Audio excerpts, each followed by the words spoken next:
Hello everyone, we are back with another good question. Let's take a quick look at our question. 7 minus 4 equals 3.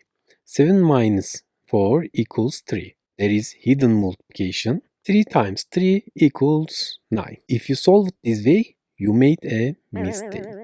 Because we didn't pay attention or order operation. We code the order operation as PEMDAS. P stands for parentheses, S stands for exponent, M stands for multiplication, D stands for division, A stands for addition, S stands for subtraction. We have one more feature here. There is no order. Multiplication and division operation are performed from left to right. Similarly, addition and subtraction, not ordered, operation are performed from left to right. Okay, let's apply this rule to our equation.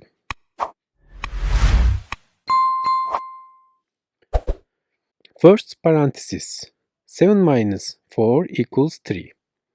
Hidden multiplication, 7 minus 4.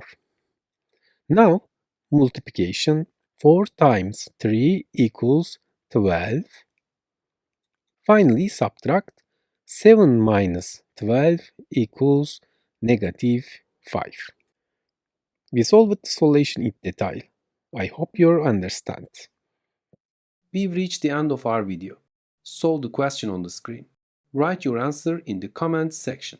Let's see who gets the correct answer. You can subscribe for new videos by clicking the logo on the screen. You can also check out my other videos in the sections on the sidebar. See you in the next video.